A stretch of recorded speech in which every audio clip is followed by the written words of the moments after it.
ನನ್ನ ಪ್ರೀತಿಯ ಬಾಂಧವರೇ ಮತ್ತು ಸ್ನೇಹಿತರೆ, ಇವತ್ತಿನ ವಿಶೇಷ ಏನಪ್ಪಾ ಅಂದರೆ ಹೋಮ್ ಥಿಯೇಟರ್. ಸೊ ನಾನು ಹೋಮ್ ಥಿಯೇಟರ್ ಬಗ್ಗೆ ನಿಮ್ಗೆ ತಿಳಿಸ್ಕೊಡ್ಬೇಕು ಅಂದ್ಬಿಟ್ಟು ತುಂಬ ದಿನದಿಂದ ಇದೆ. ಸೊ ಇವತ್ತು ನಮ್ಮ ಸ್ನೇಹಿತರಾದ Karan sir, director and everything for the home theatre. Is around 15 years experience in the home theatre. ಅವರು ಡಿಸ್ಟ್ರಿಬ್ಯೂಟರ್ ಬೇರೆ. ಸೊ ಅವರು ನಮ್ಮ ಗುರುಗಳು ಅಂದ್ಬಿಟ್ಟು ಹೇಳ್ಬೋದು. ಅವ್ರ ಜೊತೆ ನಾನು ಇದ್ದೀನಿ. ಸರ್, ಕರಣ್ ಸರ್ ನಮಸ್ಕಾರ. ನಮಸ್ಕಾರ ಸರ್. ನಮ್ಮ ಚಾನಲ್ಗೆ ಬಂದಿದ್ದು ತುಂಬ ಖುಷಿ ಆಗ್ತಾ ಇದೆ. ಹೋಮ್ ಥಿಯೇಟರ್ ಬಗ್ಗೆ ಸ್ವಲ್ಪ ನಮ್ಮ ವೀಕ್ಷಕರಿಗೆ ತಿಳಿಸ್ಕೊಡಿ. ಏನಂದರೆ ನೋಡ್ಬೋದು ಫೇಸ್ಬುಕ್ಕಲ್ಲಿ, ಆಮೇಲೆ ಇನ್ಸ್ಟಾಗ್ರಾಮಲ್ಲಿ 5,000 ರೂಪಾಯಿಗೆ ಹೋಮ್ ಥಿಯೇಟ್ರ್ ಕೊಡ್ತೀನಿ, 10,000 ರೂಪಾಯಿಗೆ ಹೋಮ್ ಥಿಯೇಟ್ರ್ ಕೊಡ್ತೀನಿ. ಜನರನ್ನ ತುಂಬ ಇನ್ನೂ ಮೋಸ ಮಾಡ್ತಾರೆ. ಬಟ್ ನಮ್ಮ ಜನರಿಗೆ ಗೊತ್ತಿಲ್ಲ ಅದು ಹೋಮ್ ಥಿಯೇಟ್ರಾ ಏನು ಅಂದ್ಬಿಟ್ಟು ಏನೂ ಗೊತ್ತಿಲ್ಲ ಅವ್ರಿಗೆ.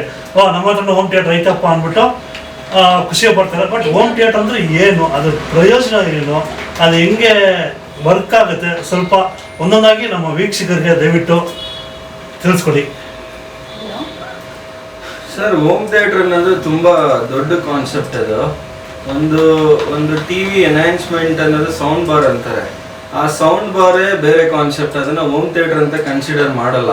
ಸೌಂಡ್ ಬಾರ್ ಅನ್ನೋದು ಇವಾಗ 5.1 ಸಿಸ್ಟಮ್, ಇವಾಗ ಡ್ಯಾಪಿಕ್ ಇದೆ, ಬೋಟಲ್ಲಿ ಬರುತ್ತೆ, ಇದೆಲ್ಲ ಒಂದು ಹೋಮ್ ಥಿಯೇಟರ್ ಅಂತಾರೆ.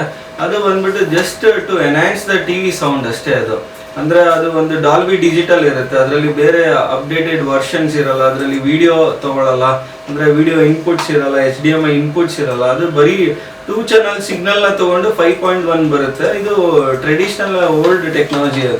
ಅದನ್ನೇನಾಗುತ್ತೆ, 5.1 ಡಿಕೋಡ್ ಮಾಡಿಬಿಟ್ಟು ಡಾಲ್ಬಿ ಡಿಜಿಟಲ್ ಮಾಡುತ್ತೆ.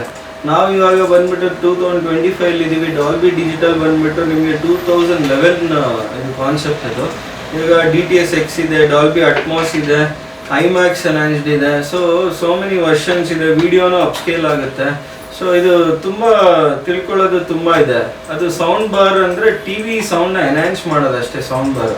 ಪ್ರಾಪರ್ ಹೋಮ್ ಥಿಯೇಟರ್ ಅಂದ್ರೆ ಇವಾಗ ನಾವು ಒಂದು ಡೆಡಿಕೇಟೆಡ್ ಜಾಗ ಇರುತ್ತೆ. ಇವಾಗ ಒಂದು ಮನೆಯಲ್ಲಿ ಅಂತ ತಗೊಂಡಾಗ ನೀವು ಅದಕ್ಕೆ ಅದು ಒಂದು ರೂಮ್ ಕನ್ಸ್ಟ್ರಕ್ಟ್ ಮಾಡಿರ್ತಾರೆ. ಅದರಲ್ಲಿ ಬಂದ್ಬಿಟ್ಟು ಸರೌಂಡ್ ಸೌಂಡ್ ಸ್ಪೀಕರ್ಸ್ ಬರುತ್ತೆ. ನಾವು AV ರಿಸೀವರ್ ಅಂದ್ರೆ ಆಡಿಯೋ ವಿಡಿಯೋ ರಿಸೀವರ್ ಅಂತ ಬರುತ್ತೆ. ಸೊ ಅದರಲ್ಲಿ ನಮ್ದು AV ರಿಸೀವರ್ ಬರುತ್ತೆ, ಪ್ರೊಜೆಕ್ಟರ್ ಬರುತ್ತೆ, ಸ್ಕ್ರೀನ್ ಬರುತ್ತೆ, ಡೆಡಿಕೇಟೆಡ್ ಆಗಿ ಸೌಂಡ್ ಸ್ಪ್ಲಿಟ್ ಮಾಡಿಕೊಡುತ್ತೆ. AV ರಿಸೀವರ್ ಕೆಲಸ ಏನಂದ್ರೆ ನಮ್ದು ಆಡಿಯೋ ವಿಡಿಯೋ ಆಂಪ್ಲಿಫಿಕೇಶನ್ 4 ಸೇರಿ ಒಂದರಲ್ಲೇ ಇರುತ್ತೆ. ಅದನ್ನ AV ರಿಸೀವರ್. AV ಅಂದ್ರೆ ಆಡಿಯೋ ವಿಡಿಯೋ, ಅದನ್ನ ಪ್ರೊಸೆಸ್ ಮಾಡಿ ಡಿಕೋಡ್ ಮಾಡಿ ಆಂಪ್ಲಿಫಿಕೇಶನ್ ಮಾಡಿಕೊಡುತ್ತೆ. ಅದಕ್ಕೆ AV ರಿಸೀವರ್. ನಮ್ಮ ಹೋಮ್ ಥಿಯೇಟರ್ ಅಲ್ಲಿ AV ರಿಸೀವರ್ ಅನ್ನೋದು ಮಸ್ಟ್.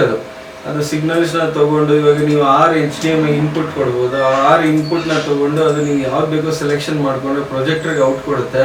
ಸೊ ಒಂದೊಂದು ಸ್ಪೀಕರ್ ಅಲ್ಲೂ ನೀವು ಡಿಫ್ರೆಂಟ್ ಆಫ್ ಸೌಂಡ್ ನ ಡೆಡಿಕೇಟೆಡ್ ಆಗಿ ಕೇಳ್ಬೋದು. ಇವಾಗ ನೀವು ಒಂದು ಸಿನಿಮಾ ಥಿಯೇಟರ್ಗೆ ಹೋದ್ರೆ ನಿಮಗೆ ಸ್ಕ್ರೀನ್ ಹಿಂದಗಡೆ ಅದು ಪರ್ಫರೇಟೆಡ್ ಸ್ಕ್ರೀನ್ ಯೂಸ್ ಮಾಡಿರ್ತಾರೆ. ಆ ಸ್ಕ್ರೀನ್ ಹಿಂದಗಡೆ ಒಂದು ಸೆಂಟ್ರ್ ಸ್ಪೀಕರ್ ಅಂದ್ರೆ ಒಂದು ಮಿನಿಮಮ್ ಅಂದ್ರೆ ಒಂದು 21 ಸ್ಪೀಕರ್ಸ್ ಯೂಸ್ ಮಾಡಿರ್ತಾರೆ. ನೀವು ಸೈಡಲ್ಲಿ ನೋಡ್ಬೋದು, ಫ್ರಂಟ್ ಸ್ಪೀಕರ್ಸ್ ಅಂದರೆ ಒಂದು 12 ಸ್ಪೀಕರ್ಸ್ ಇರುತ್ತೆ. ಸ್ಕ್ರೀನ್ ಇಂದನೂ ಫ್ರಂಟ್ಗೆ ಒಂದು ಲೈನ್ ಬಂದ್ಬಿಟ್ಟು ನಿಮಗೆ ಒಂದು ಅರೆ ಥರ ಕುಣಿಸಿರ್ತಾರೆ. ಅಂದರೆ ಒಂದು 9 ಸ್ಪೀಕರ್ಸ್ ಹಾಕಿರ್ತಾರೆ. ಸರೌಂಡ್ಸ್ ಅಂದರೆ ನಿಮಗೆ ಒಂದು 12 ಸ್ಪೀಕರ್ ಇರುತ್ತೆ.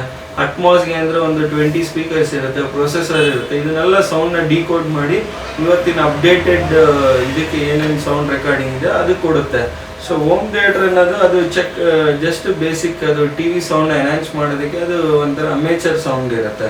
ನಿಮಗೆ ಡೆಡಿಕೇಟೆಡ್ ಆಗಿ ಸೌಂಡ್ ಹೋಮ್ ಥಿಯೇಟರ್ ಬೇಕು ಅಂದರೆ ಒಂದು ಬಿಗ್ ಇದು ಅದು ಕಾನ್ಸೆಪ್ಟ್. ಅದು ಸೊಲ್ಯೂಷನ್ ಬೇಸ್ಡ್ ಇರಬೇಕು. ಇವಾಗ ಪ್ರೊಜೆಕ್ಟರ್ ಯಾವ್ದು ಸೆಲೆಕ್ಟ್ ಮಾಡಬೇಕು, ಡಾರ್ಕ್ ರೂಮು, ಆ ಥರ. ಅದರಲ್ಲಿ ಆಡಿಯೋ ವಿಡಿಯೋ 2 ಇನ್ಕ್ಲೂಡ್ ಆಗಿರುತ್ತೆ ಹೋಮ್ ಥಿಯೇಟರ್ ಅಂದರೆ. ಇಟ್ ಇಸ್ ನಾಟ್ ಜಸ್ಟ್ ಬರೀ ಸೌಂಡ್ ಅಂತ. ಸೊ ಈ ಒಂದು ಟಾಪಿಕ್ಗೆ ಈ ವಿಡಿಯೋದಲ್ಲಿ ಇಷ್ಟು ಸಾಕು ಅನ್ಸುತ್ತೆ. ಸೊ ನೋಡೋದಲ್ವಾ ಹೋಮ್ ಥಿಯೇಟರ್ ಅಂದರೆ ಏನು ಅಂದ್ಬಿಟ್ಟು ನಮ್ಮ ಕರಣ್ ಸರ್ ತಿಳಿಸ್ಕೊಟ್ಟವ್ರೆ. ಸೊ ನೆಕ್ಸ್ಟ್ ವಿಡಿಯೋದಲ್ಲಿ ಹೋಮ್ ಥಿಯೇಟರ್ ಎಷ್ಟು ಟೈಪ್ಸ್ ಬರುತ್ತೆ, ಇವಾಗ 5-in-1, 7-in-1, 9-in-1, ಅದು ಎಷ್ಟು ಟೈಪ್ಸ್ ಐತೆ, ಅದಕ್ಕೆ ತಕ್ಕಂಗೆ ವೈರ್ ನಾವು ಯಾವ್ದು ಹಾಕಬೇಕು, HDMI ಕೇಬಲ್ ಯಾವ್ದು ಹಾಕಬೇಕು, ಪ್ರತಿಯೊಂದು ಈ ಎಪಿಸೋಡಲ್ಲಿ ನಾನು ನೀಟಾಗಿ ನಿಮ್ಗೆ ತಿಳಿಸ್ಕೊಡ್ತೀನಿ. ನಿಮ್ಗೆ ಯಾವುದೇ ಡೌಟ್ ಇರಲಿ ಕೆಳಗಡೆ ಸ್ಕ್ರಾಲ್ ಆಗ್ತಾರೋ ನಂಬರ್ಗೆ ಕಾಲ್ ಮಾಡಿ. ಸುಮ್ಮನೆ ಅವರು 50,000 ಕೊಡ್ತಾರೆ, 1 ಲಕ್ಷ ಕೊಡ್ತಾರೆ ಅಂದ್ಬಿಟ್ಟು ದಯವಿಟ್ಟು ಯಾಮಾರಕ್ಕೆ ಹೋಗ್ಬೇಡಿ. ಹೋಮ್ ಥಿಯೇಟರ್ ಏನಿದ್ರು ನಿಮಗೆ ಪ್ಯೂರ್ ಅಕಾಸ್ಟಿಕಲ್ಲಿ ನಾವು ಕೆಲಸ ಮಾಡಿದ್ರೆ nearly it cost you around 5 lakhs ಅಂದಾಜಾಗಿ ನಾನು ಹೇಳ್ತಾ ಇರೋದು ನಾನು. ಸೊ ಅದು ಏನು ಎತ್ತ ಅಂದ್ಬಿಟ್ಟು ಪ್ರತಿಯೊಂದು ನೆಕ್ಸ್ಟ್ ವಿಡಿಯೋದಲ್ಲಿ ತಿಳಿಸ್ಕೊಡ್ತೀನಿ. ಹೋಮ್ ಥಿಯೇಟರ್ ಏನಂದ್ಬಿಟ್ಟು ನೀವು ತಿಳ್ಕೊಂಡಿದ್ದೀರ ಅಂದ್ಬಿಟ್ಟು ಅನ್ಕೊತೀನಿ. ದಯವಿಟ್ಟು ಚಾನಲ್ನ ಸಬ್ಸ್ಕ್ರೈಬ್ ಮಾಡಿ, ಶೇರ್ ಮಾಡಿ, ಯಾರ್ಯಾರು ಹೋಮ್ ಥಿಯೇಟರ್ ಬೇಕೋ ಕೆಳಗಡೆ ಇರೋ ನಂಬರ್ಗೆ ಸ್ಕ್ರಾಲ್ ಮಾಡಿ. ಜೈ ಹಿಂದ್, ಜೈ ವಾಸವಿ, ಜೈ ಕರ್ನಾಟಕ. ಮತ್ತೆ